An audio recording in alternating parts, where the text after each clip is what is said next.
चीन लगातार सरहद पर धोखे वाली नीति अपना रहा है। लद्दाख से लेकर अरुणाचल तक चीन ऐसा जाल बुन रहा है जो उसके खौफनाक इरादों की गवाही दे रहा है। अरुणाचल प्रदेश के तवांग सेक्टर में एलएसी पर चीन के 200 सैनिक तिब्बत की तरफ से भारतीय सीमा में घुस आए थे, जिन्हें भारतीय जवानों ने खदेड़ दिया।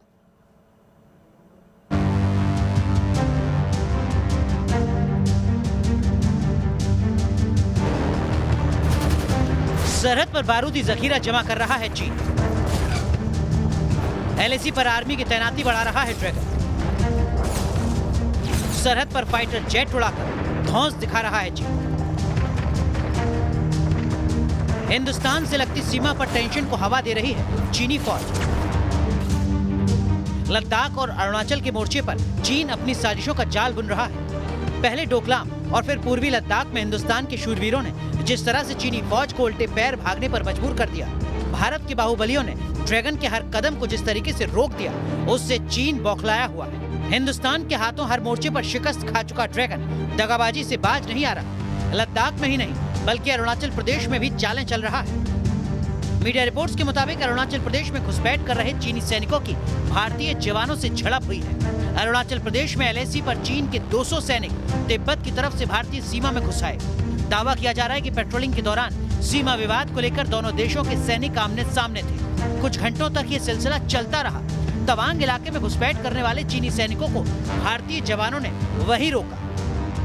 जब भारतीय सैनिकों ने चीनी सैनिकों को वापस लौटने को कहा तो कुछ वक्त के लिए माहौल गर्म हो गया। चीनी सैनिक लौटने को तैयार नहीं हुए। इस दौरान दोनों देशों के सैनिकों में नोकझोंक भी हुई। इसमें भारतीय जवानों को कोई नुकसान नहीं हुआ। प्रोटोकॉल के मुताबिक बातचीत से विवाद को उन्होंने सुलझा लिया।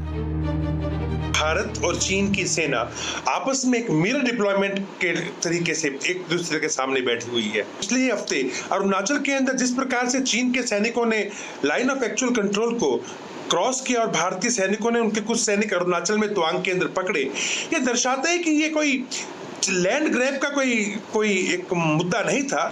चीन पूरी कोशिश कर रहा है किसी ना किसी प्रकार से कि कैसे भी करके थोड़ा बहुत भी जो विस्तारवाद है उसका वो लाइन ऑफ एक्चुअल कंट्रोल पे वो कर पाए, लेकिन भारतीय सेना ऐसा होने नहीं दे रही। तवांग में हुई घुसपैठ के बाद इस बात की तस्दीक हो गई कि अरुणाचल से सटी सीमा पर चीन एक्टिव है। करीब 9 महीने पहले भी एक मीडिया रिपोर्ट में दावा किया गया था कि चीन ने अरुणाचल में भारत की सीमा से 4.5 किलोमीटर अंदर एक गांव बसा लिया। इसमें 100 से ज्यादा घर बनाए गए। एलएसी से सटे इलाके में गांव बसाने की सैटेलाइट तस्वीरें भी सामने आई थी। वैसे सिर्फ अरुणाचल के मोर्चे पर ही नहीं, इसी साल अगस्त महीने में चीन के 100 से ज्यादा सैनिकों ने उत्तराखंड के बाराहोती में भी घुसपैठ की थी और करीब 3 घंटे वहां रहने के बाद लौट गए थे। मीडिया रिपोर्ट्स के मुताबिक घोड़ों पर आए चीनी सैनिकों ने भारतीय सीमा में घुसकर तोड़फोड़ की और लौटने से पहले एक पुल को भी नुकसान पहुंचाया, जिससे पता चलता है कि चीन सर्दियों से पहले किसी खौफनाक प्लान को अंजाम देने की फिराक में है। मुमकिन है चीन ये टेस्ट भी कर रहा हो कि जब सर्दियां शुरू होंगी तो क्या उसकी फौज मुकाबला कर पाती है या नहीं। Team news nation. सर्दियां शुरू होने से पहले चीन इसलिए छटपटा रहा है क्योंकि चीनी फौज जानती है कि कड़ाके की ठंड में उसके सैनिकों का दम फूल जाता है। जंग तो दूर की बात है, माइनस टेम्परेचर में चीनी सैनिक हाई ऑल्टीट्यूड के मोर्चे पर टिक भी नहीं पाते।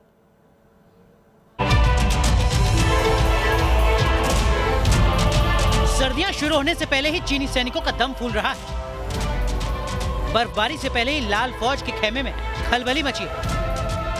हाई एल्टीट्यूड के मोर्चे पर तैनाती का नाम सुनकर ही जिनपिंग के सिपाही कांप रहे हैं। लद्दाख की भीषण ठंड और कम ऑक्सीजन अब चीनी सैनिकों के लिए जानलेवा साबित हो रही है।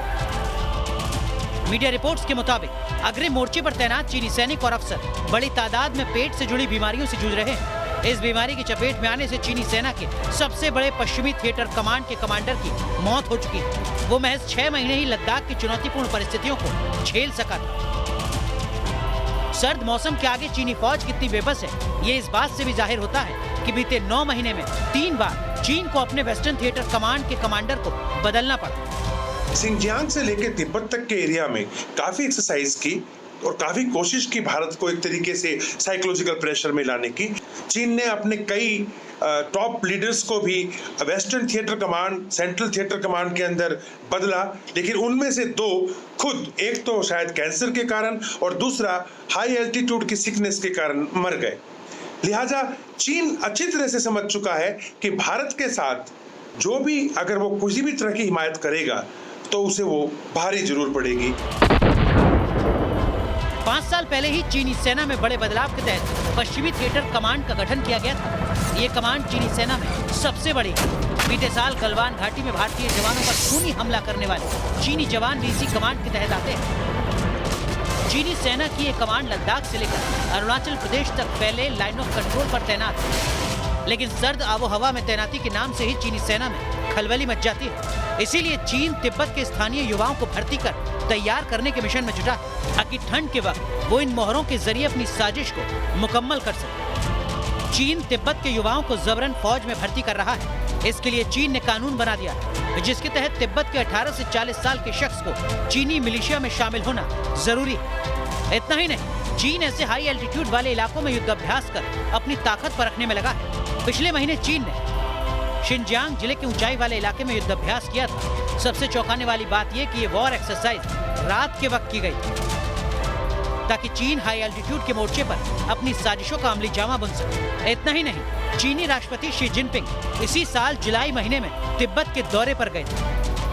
तब जिनपिंग ने ब्रह्मपुत्र नदी का भी दौरा किया था, जिस पर चीन दुनिया का सबसे बड़ा बांध बना रहा है, जिसको लेकर चीन का भारत के साथ विवाद चल रहा है। इस दौरे में जिनपिंग ने जिस तरीके से अपनी फौज को जंग की तैयारी जारी रखने का आदेश दिया था, उससे साफ जाहिर होता है कि चीन के मंसूबे कितने खतरनाक हैं। चीन न्यूज़ नेशन।